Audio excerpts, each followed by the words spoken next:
Our one big take for today is going to come from our friend Steve Peters. I had him on Daily Face-Off Live today, the show I host with Frank Saravalli, 10:30 or 10 o'clock Mountain, every single weekday on the Daily Face-Off YouTube. And I couldn't let Petey go without asking him, Jets Stars, who do the Oilers match up better against? Here's what he said.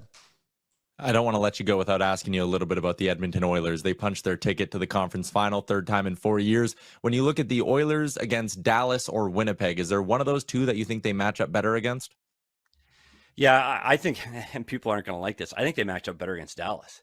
And right now, the Edmonton Oilers are the best team in the Western Conference. I cannot believe I'm saying that, Tyler. This is something I've picked against the Edmonton Oilers in the last 6 series, and I'm not kidding.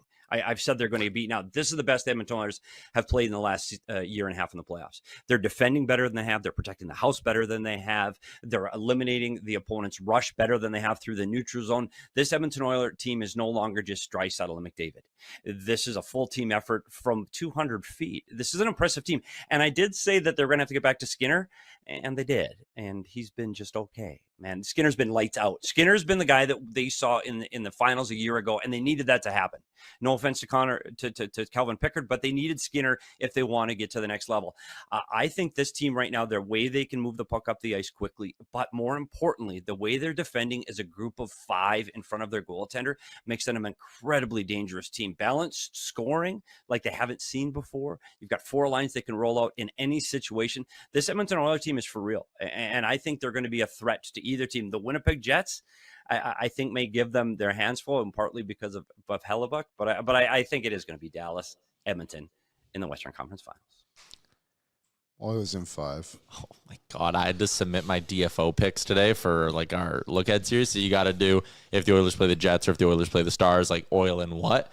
And I said 6 against Dallas, 5 against Winnipeg. Guys, I could just watch that clip over again. When he goes to the Edmonton Oilers, does he say best team in the Western Conference? Sure does. Best team in the league, Steve. You heard? I think they are. Like, I really do. Like, so I did some more stats yesterday. I have no graphic for this one. That's okay. So last season, going into the second round, did I tell you these already? No. Leon Draisaitl. So the Oilers had 46 goals at this point last season. Played 1 extra game, of course. Leon Draisaitl contributed to 52% of the goals going into the second round of the playoffs last year. Damn. Connor McDavid, 46. Evan Bouchard, 43. This year, McDavid now leads the team. He's contributed to 40% of the goals. He's that far under 50%. Draisaitl, 37% of the goals. Evan Bouchard at 28%. Last year, they had 4 defensemen in the top 10 of scoring. Bouchard, Kulak, Ekholm, and Ceci. This year, obviously, just Evan Bouchard. He's third on the team, and everyone else is a forward. I think we did this yesterday where I said only one player was minus, and it's Jeff Skinner. Well, like, it's crazy. Those numbers are unbelievable. They scored 3 less goals this season, by the way. Can I give you maybe like a little follow-up to on some numbers we talked about yesterday? So yesterday we talked about how with McDavid and Draisaitl off the ice, the Oilers are just playing such better hockey. Last year's playoffs, this is every round of the playoffs at 5v5, okay? With McDavid and Draisaitl on the ice, the Oilers outscored the other team 9-4 with both of them on the ice. And then with McDavid on, it was 19-10. With just Draisaitl, they actually got outscored. But with both of them off the ice, the Oilers only got 45% of the shot attempts, and they got outscored 21-12.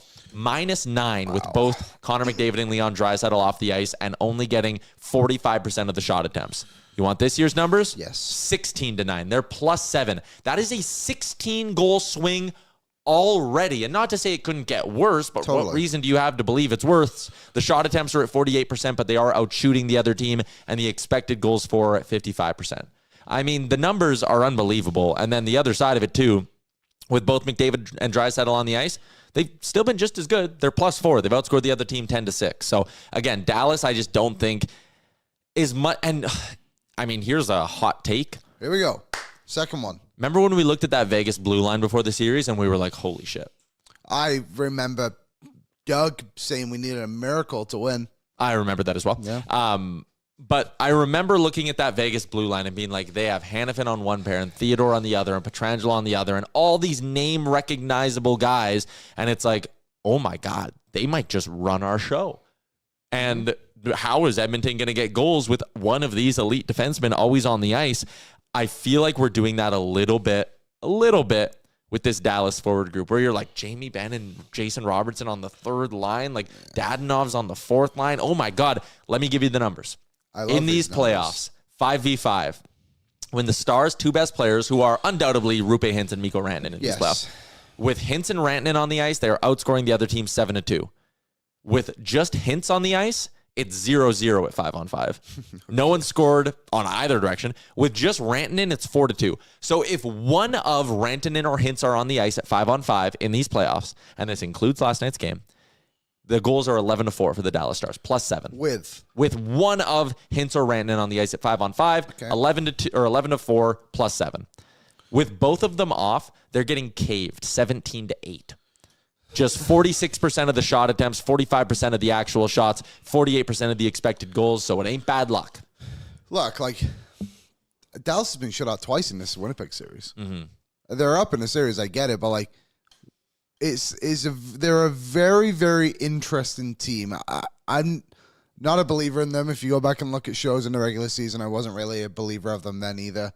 I think they're a little bit fraudulent. I don't want to get ahead of ourselves, of course. We still have to know if we play them, but I really don't think it matters. Like I think Maynard asked it in the chat. Like, do you line up Draisaitl next to the Rantanen line? Man, if it sounds like if you shut down that line, you might sweep them straight up. Like, and that might sound arrogant. I honestly don't. And we don't want to get that high, but I don't think they will sweep them, obviously. But the way this team is playing, like a Knobloch and his adjustments, like. I just think they're unbeatable. I really do. Okay. To that stat, I say, who's the two-man team now? Okay? Well, right. And when it was and you never hear anyone in the national media going, "Oh, Dallas is a two-man team right now." No. Or if they do, talk about their depth. Or if they do, they sing the praises of Mikko Rantanen, and that's it. Whereas when it was the Oilers, it's so funny how I was always like, "How long can Connor and Leon keep doing this? How long can Connor and Leon keep doing this?" Never get that with Dallas. What's up, Nation citizens? If you like that video, then you need to be subscribed to the Oilers Nation YouTube. Podcasts, live shows, exclusive interviews, and analysis.